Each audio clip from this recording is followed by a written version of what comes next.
नमस्कार दोस्तों, we the people of India channel पे आपका स्वागत है। रुकिए, अरे थोड़ा रुकिए, कृपया इसे स्किप मत कीजिए। यह चैनल आपके जीवन में महत्वपूर्ण बदलाव लाने के उद्देश्य से वीडियो लाते रहेगा। कृपया हर वीडियो पूरा सुने। अगर पसंद आए तो वीडियो को अपने दोस्त, परिवार, ऑफिस के साथी, पड़ोसी और रिश्तेदारों के साथ शेयर करें। आइए हम सबके जीवन में एक छोटा सा लेकिन महत्वपूर्ण बदलाव लाने का प्रयास करें। आप और हम मिलकर एक आदर्श जीवन शैली निर्माण की कोशिश करें। दोस्तों, बस इसके लिए आप सब वीडियो को लाइक, शेयर, कमेंट, सब्सक्राइब और बेल आइकन पर क्लिक करना न भूलें। तो चलें, आज कुछ नई जानकारी लेते हैं।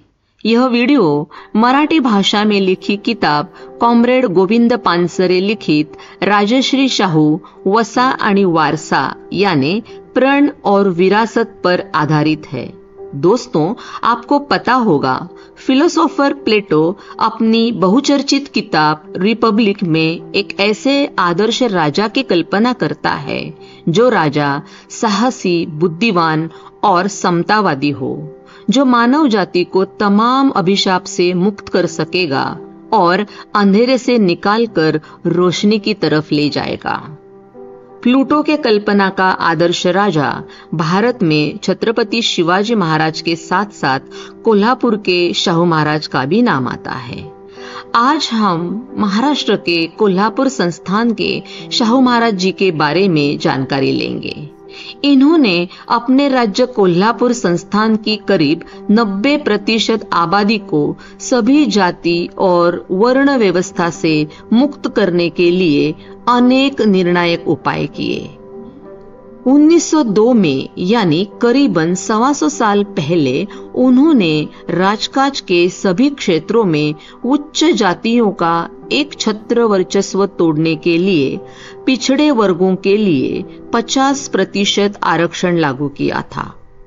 दोस्तों, यहां ध्यान देना जरूरी है कि पिछड़े वर्ग में शूद्र, अतिशूद्र और आदिवासियों के साथ साथ उन्होंने मराठा, कुणबी, वैश्य एवं अन्य समुदाय को भी शामिल किया था, क्योंकि उस जमाने में क्षत्रिय और वैश्य को भी शूद्र ही माना गया था। उन्होंने इस विषय में जो आदेश जारी किया था उसमें साफ लिखा है कि पिछड़े वर्ग में ब्राह्मण, प्रभुदेसाई और पारसी को छोड़कर सभी शामिल है। उन्होंने पिछड़े जाति और धर्म जैसे पांचाल, नाभिक, शिंपी, वाणी, ढोर, चमाहार समुदाय के साथ साथ मुसलमान, जैन, ईसाइयों के लिए अलग अलग छात्रावास यानी हॉस्टल और बोर्डिंग स्कूलों की स्थापना की थी। पिछड़ी जाति के गरीब लेकिन पढ़ाई में तेज विद्यार्थियों के लिए स्कॉलरशिप की सुविधा का प्रबंध भी किया था। आखिर शाहूजी महाराज जी ने आरक्षण, एजुकेशन और सामाजिक बदलाव के लिए कानून क्यों बनाए? इसका सही जवाब उनके द्वारा बॉम्बे, अब की मुंबई के पूर्व गवर्नर लॉर्ड सिडनैम को लिखे पत्र में मिलता है। वह लिखते हैं, क्योंकि गैर ब्राह्मणों के हित में उठाए जाने वाले हर कदम को ब्राह्मण लागू नहीं होने देते हैं। नीचे से लेकर ऊपर तक हर जगह कर्मचारी के रूप में ब्राह्मण कब्जा जमाए हैं। इसलिए उन्होंने उस जमाने में लंदन जाकर आरक्षण कानून पास किया था। इसका मतलब बहुजन समाज की भलाई के लिए उन्होंने जो भी कदम उठाए उस हर कदम को ब्राह्मण समाज ने विरोध किया। दोस्तों, सोचने की बात है, एक राजा को भी ब्राह्मण इतना विरोध कर सकता है और करते थे, तो अति शूद्र के हालात कैसे होंगे? शाहूजी जानते थे कि बिना शिक्षा के पिछड़े वर्गों में बदलाव नहीं आ सकता है। उन्होंने प्राथमिक शिक्षा को फ्री और कंपलसरी बनाने का निर्णय लिया। इतना ही नहीं, जो माता पिता अपने बच्चों को स्कूल नहीं भेजेंगे उनको 1 रुपए की सजा मिलेगी, यह कानून भी बनाया। 125 साल पहले 1 रुपए यानी आज के 1000 रुपए से भी ज्यादा हो सकते हैं दोस्तों। जरा सोचिए, पिछड़े वर्ग के शिक्षा के लिए उन्होंने क्या क्या कदम उठाए। शिक्षा के जरिए सामाजिक बदलाव के लिए उन्होंने प्राइमरी स्कूलों की संख्या भी बढ़ाई। उन्होंने सिर्फ शूद्र अतिशूद्र समुदाय के बच्चों के लिए खोले गए अलग अलग स्कूल बंद करवाने का आदेश दे दिया और सभी स्कूलों के प्रवेश द्वार उनके लिए खोल दिए।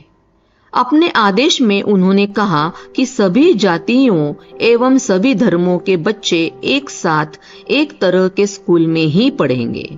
आज के अलग अलग स्कूल और एजुकेशन का माहौल देख दोस्तों, आपको ऐसा नहीं लगता 125 साल पहले छत्रपति शाहू जी महाराज जी ने एजुकेशन और सामाजिक समता लाना कितना बड़ा और क्रांतिकारी कदम था। महिलाओं को शिक्षित करने के लिए उन्होंने स्कूल की स्थापना की। देवदासी प्रथा, बाल विवाह पर प्रतिबंध लगाने वाले कानून, महिला विधवा पुनर्विवाह, आंतरजातीय विवाह का समर्थन किया। ऐसे अनेक कारणवश उन्हें ब्राह्मण समाज के कड़वे विरोध का सामना करना पड़ा।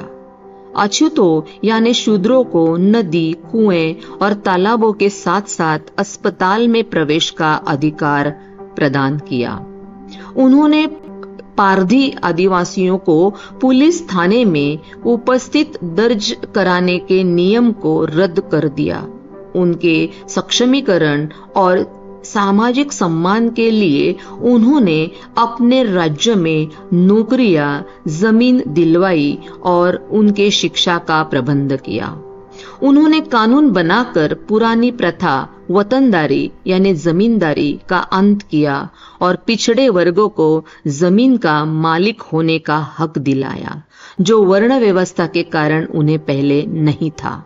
लगभग 1902 से 1922 तक यानी सिर्फ 20 साल में उन्होंने तत्कालीन कोल्हापुर संस्थान में पिछड़े वर्ग को आरक्षण एवं शिक्षा के साथ साथ मानवीय जीवन के शैक्षणिक, सामाजिक, राजकीय, धार्मिक, कृषि, आर्थिक और सांस्कृतिक जैसे सभी क्षेत्रों में क्रांतिकारी बदलाव लाए।